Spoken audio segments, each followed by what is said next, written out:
Octane. Octane is a Decepticon triple changer, robot, jet, and tanker truck, known as a liar and a bully even by Decepticon standards. His story plays out across two G1 episodes, Thief in the Night and Starscream's Ghost. He goes rogue, uses the damaged Citybot Trypticon as leverage to extort fuel from the human nation of Carbombia, and Galvatron immediately puts a price on his head. Octane flees to the Autobots and forms one of the only genuine cross-faction friendships in G1 with fellow triple changer Sandstorm, who helps him escape the Combaticons sent to hunt him. He eventually drifts back toward the Decepticons in later media. He never switched out of conscience. He switched because he made his own commander want him dead. Skyfire, Jetfire. Before the war, Skyfire and Starscream were close friends, fellow scientists who explored the universe together. Skyfire was lost during an expedition to prehistoric Earth, frozen in the ice for millions of years. When the Autobots thaw him out in G1, he finds a war where his old friend is now a career killer. He sides with the Autobots out of conscience. The pattern holds across continuities. In IDW, Jetfire initially joins the Decepticons because Cybertronian flyers face systemic discrimination, but abandons them when their brutality overtakes any pretense of principle. In Revenge of the Fallen, he's an elderly former Decepticon seeker who walked away long ago and sacrifices his own spark to restore Optimus Prime in Egypt. Every version tells the same story, a scientist who realized his cool rebel friends were actually fascists. Thundercracker. Thundercracker starts as a loyal Decepticon seeker, one of Megatron's standard-issue jet fighters, flying alongside Starscream and Skywarp. What separates him is that he never fully believed in the cause. He followed orders, but the longer the war dragged on, the less any of it made sense to him. In IDW, stranded alone on Earth after the all-hail Megatron arc, Thundercracker does something no other Decepticon thinks to do. He just stops. He watches television. He develops a genuine love for human culture, particularly movies and Christmas specials. He gets a dog. He begins writing screenplays. They are, by all accounts, terrible. He keeps writing them anyway. He formally leaves the Decepticons, cooperates with the Autobots, and settles into life on Earth under Autobot supervision while pursuing his screenwriting career with complete sincerity and zero self-awareness. His dog becomes more recognizable than anything he has written. In the Energon universe, Thundercracker again walks away from the Decepticons without drama or ideology, just a soldier who would rather watch television than fight a war nobody is winning. Drift. Deadlock. Drift's origin begins as far from heroism as the franchise gets.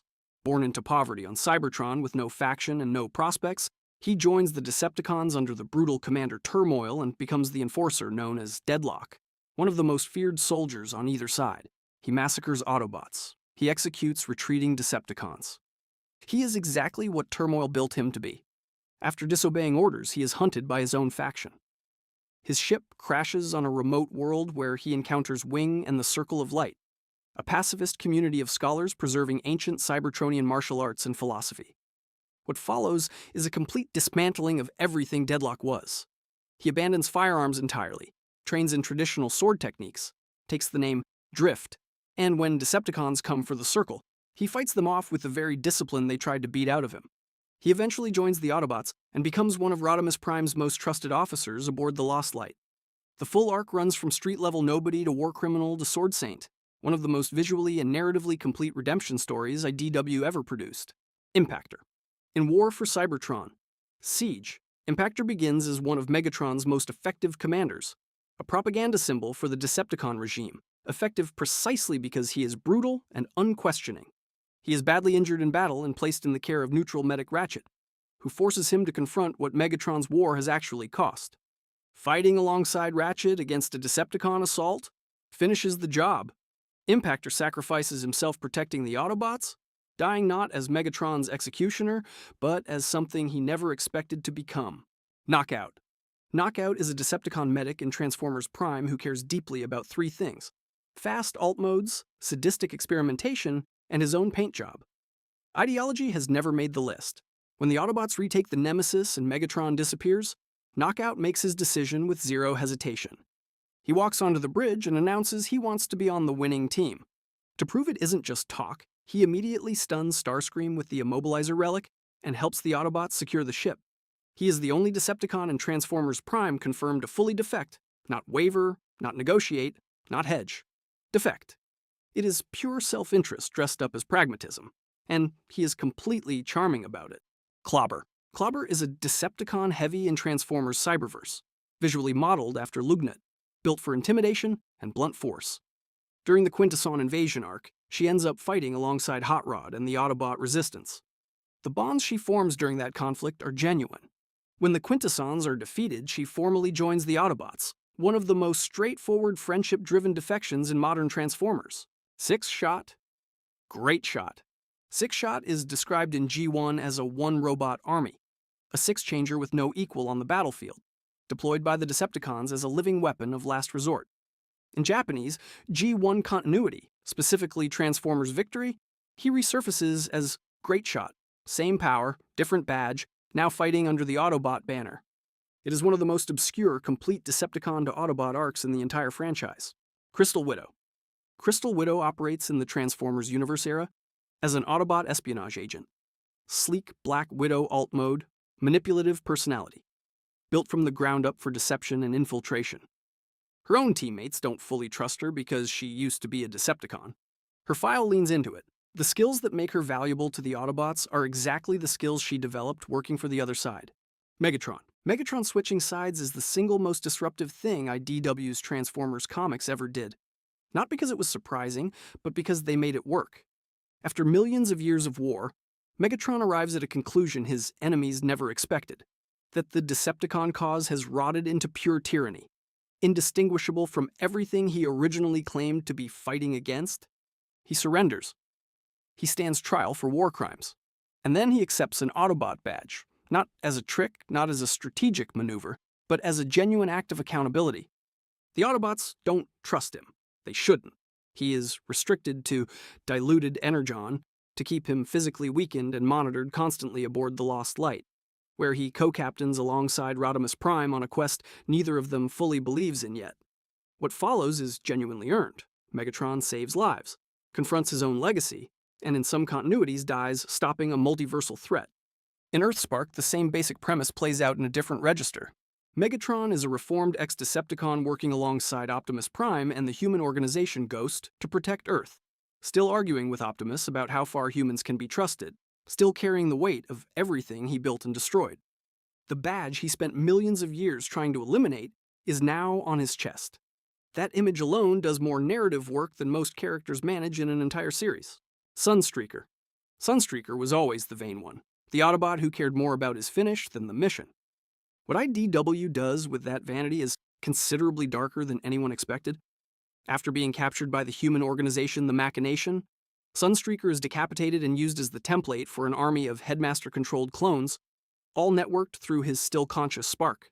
He experiences every moment of it. Human ally Hunter Onion volunteers to become a Headmaster himself to free Sunstreaker and dismantle the Machination from the inside, but the experience leaves Sunstreaker shattered, his hatred for humanity now total and consuming. What happens next is the betrayal. During the all-hail Megatron era, it is revealed that Sunstreaker made a secret deal with Starscream. He supplied Decepticon forces with Autobot ship shield codes and ambush coordinates in exchange for one thing: the Decepticons wiping out the entire human race. The twist lands harder because readers spend considerable time suspecting Mirage. When Sunstreaker is revealed as the actual traitor, the motivation recontextualizes everything. This wasn't ideology. It was a wounded soldier who decided an entire species deserved to die for what a handful of them did to him. Rhinox. Tanker. Rhinox is one of the most trusted Maximals in Beast Wars. Steady, brilliant, and principled. What Beast Machines does with him is one of the franchise's most unsettling character turns. When the Maximals return to Cybertron, they find it overrun by Viacon drones controlled by Megatron. Rhinox is captured early, his spark corrupted and installed into a massive tank drone body under the designation Tank War. Once his memories return, most characters assume he will immediately fight his way back to the Maximals. He doesn't. Rhinox examines Megatron's vision of a perfectly ordered Cybertron, a world stripped of chaos and organic contamination, and concludes the goal itself is correct. The problem, as he sees it, is simply that Megatron is the wrong person to implement it. So Rhinox attempts to overthrow both Megatron and Optimus Primal simultaneously, intending to remake Cybertron according to his own authoritarian blueprint. He is destroyed when energies from the plasma energy chamber and the key to Vector Sigma collide. In The Matrix afterward, he admits his vision was wrong and asks Primal to fix what he broke. The tragedy isn't that Rhinox fell to evil, it's that he fell to being too certain he was right. Pharma. Pharma is the Autobot Chief Medical Officer stationed at Delphi, a remote facility in IDW's more than meets the eye continuity. The problem with Delphi is its location, sitting on the edge of territory controlled by the Decepticon Justice Division, the DJD, which is essentially Megatron's personal death squad sent after Decepticons who abandon the cause. Pharma cuts a deal with Tarn, the DJD's leader, to supply transformation cogs, the biological component that allows Cybertronians to change form, in exchange for Delphi being left alone. As demand increases, he begins quietly euthanizing patients who are struggling to recover. Then he moves to outright murdering Autobots to harvest their parts to meet quota. To cover his crimes entirely, he engineers a transformation-triggered plague that kills Delphi's entire population. Anyone who transforms dies. He then tortures his former colleague Ratchet in ways the comic does not shy away from depicting. What makes Pharma the most complete Autobot fall from grace in the franchise is the internal logic. Every step follows from the one before it. A doctor in an impossible situation makes one compromise, then another, until the healer and the monster are the same person, and there is no distance left between them. Grimlock. Grimlock has never been particularly interested in what badge he's wearing. In IDW, his distrust of Autobot high command runs deep enough that rumors circulate he has defected to the Decepticons entirely. The reality is more complicated. At one point he strikes a deal with Scorponok, a Decepticon, to obtain new bodies for the Dinobots. Not ideology, not disillusionment. He refuses to leave his people behind and the Autobots won't help. So he finds someone who will. Later, a group of low-ranking Decepticons called the Scavengers find a brain-damaged Grimlock and keep him as something between a mascot and a very dangerous pet. When Scorponok arrives and threatens them, Grimlock pretends not to recognize the Scavengers, deliberately protecting a group of Decepticons from one of his own temporary allies. Grimlock holds both badges at various points. He operates outside faction logic entirely, loyal to individuals over institutions, every time. Wheeljack, Armada.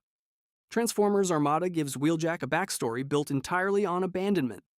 As an Autobot, he is left for dead on a burning battlefield, and he blames Hotshot directly for not coming back for him. The Decepticons find him and recruit him. He scars his Autobot symbol to mark the turn. From that point, he operates as a ruthless Decepticon warrior driven purely by personal betrayal rather than any ideological conversion. One of the rare cases where an Autobot doesn't leave, he gets left. Starscream, Armada. Starscream, across most continuities, is less a defector and more a chronic opportunist, someone who betrays whoever he's standing next to. Armada is the exception. Disillusioned by Megatron's constant abuse, he temporarily joins the Autobots with a specific goal: bring Megatron down from the inside. During this period, he develops a genuine friendship with the human child Alexis, one of the only sincere bonds he forms in any continuity. He ultimately dies flying directly at Unicron in a solo attack, trying to end the threat neither faction could stop alone. Both sides mourn him. Armada Starscream is what happens when the franchise's most committed backstabber is written as someone who actually meant it, just once. Blackarachnia and Silverbolt. Blackarachnia's origin in Beast Wars is not a choice. Tarantulas intercepts a maximal protoform and overwrites its programming, forcing a Predacon imprint onto a spark that was never meant to carry one. She begins the series as a Predacon by construction, not conviction. What changes her is Silverbolt, a maximal knight with a genuinely chivalrous code. He extends respect and decency to an enemy who has never received either. Over time, that consistency does what no argument or battle could. It gives Blackarachnia a reason to examine what she actually believes versus what she was built to believe. She earns a Transmetal 2 upgrade and a maximal symbol, a conversion driven entirely by who she chose to become. Silverbolt himself is briefly reprogrammed into a Predacon when his stasis pod is hijacked, meaning both characters have technically fought for each side. In Transformers Animated, the same name carries a completely different tragedy. Elita 1, an Autobot cadet and Optimus Prime's closest friend, is stranded on an alien world during a mission gone wrong and exposed to techno-organic spider DNA. She mutates into Blackarachnia, blames Optimus for her abandonment, and joins the Decepticons out of rage. Same character name, opposite emotional direction. Betrayal through desertion rather than redemption through loyalty. Silverbolt, Jetstorm. After Beast Wars, Silverbolt returns to Cybertron with the other Maximals and is captured by Megatron almost immediately. His spark is corrupted and installed into a Viacon aerial drone body under the designation Jetstorm, a smirking, sadistic aerial commander who represents the complete inversion of everything Silverbolt stood for. The chivalry is gone. The decency is gone. What remains is a war machine that enjoys its work. Blackarachnia becomes consumed with recovering him. She eventually engineers a situation where Jetstorm is lured into contact with organic matter, the one substance Megatron's Viacon technology cannot process. Using a device that forces his maximal spark back to the surface, Silverbolt reemerges, but he is not the same. He is angrier, more conflicted, and haunted by fragments of what he did as Jetstorm. The arc is a direct companion piece to Blackarachnia's Beast Wars story. She spent a series becoming more than what she was built to be, and he spent one becoming less. Punch, counterpunch. Punch is an Autobot intelligence officer with a capability no other Transformer in G1 possesses, a genuine second robot mode. Where every other Autobot has a vehicle form, Punch has counterpunch, a fully realized Decepticon persona, separate robot configuration, separate personality, separate reputation. As counterpunch, he is so convincing that in some continuities, the Decepticons place him in charge of portions of their own intelligence network, completely unaware they have handed their counterintelligence operation to an Autobot spy. The psychological cost is documented in his own file. Punch is described as outwardly calm but internally paranoid, convinced there are enemy agents everywhere, and genuinely terrified that Counterpunch will eventually become the dominant personality. And the Autobot, underneath, will simply cease to exist. His allegiance never actually wavers. But the longer he operates undercover, the less certain he is of where Punch ends, and Counterpunch begins. The franchise has never produced a cleaner portrait of what deep cover actually costs. Sideways. Sideways is introduced in Transformers Armada as a mysterious motorbike with Minicon partners that physically flip his faction symbol between Autobot and Decepticon depending on which side he needs to convince. He presents as an Autobot. Then he reveals himself as a Decepticon. That reveal is also a lie. Sideways is an avatar of Unicron, not loyal to either faction because he serves the thing that wants to consume both. His actual function is escalation. He manipulates Megatron, Starscream, and the Autobots simultaneously, engineering conflicts and feeding the resulting hatred back to Unicron as fuel. He is directly responsible for the discovery of both the Requiem Blaster and the Hydra Cannon, two of the most destructive weapons in the Armada continuity, and engineers the chain of events that allows Unicron to fully manifest. Every other entry on this list switched sides. Sideways never had one. Doubledealer. Doubledealer holds simultaneous commissions in both the Autobot and Decepticon forces and is loyal to neither. He serves whoever pays him best, and the G1 toy makes this explicit. He came packaged with two Power Master partners, Nock, who unlocks his Autobot modes, and Scar, who unlocks his Decepticon modes. His dual identity is literally a purchase option. In IDW, under the alias Dealer, he infiltrates Hot Rod's team as a trusted ally while secretly working for the Decepticon operative Bonsai-Tron. He sabotages a mission to recover the powerful artifact the Magnificence is eventually exposed, and attempts to shoot Hot Rod in the back before Hot Rod gets him first. No ideology, no cause, no loyalty, just the franchise's clearest mercenary. Quick hits. Dinobot defects from the Predacons to the Maximals in the first episode of Beast Wars, deciding Megatron's methods are beneath his personal code of honor. He spends the rest of the series proving that decision correct, culminating in the episode Code of Hero, where he fights an entire Predacon strike force alone to protect early humans, knowing he won't survive it. It remains arguably the most celebrated single episode in Transformers history. Blaze Master is a Micromaster who walks out on the Decepticons after refusing to execute prisoners, joining the Autobot Air Patrol. Though his file notes he carried some uncomfortable habits from his previous employment into his new one. Animated Bumblebee operates briefly as a deep-cover Decepticon infiltrator in IDW comics tied to the animated universe. Essentially, a British spy-style sleeper agent embedded inside enemy ranks, which is a sentence nobody expected to write about Bumblebee.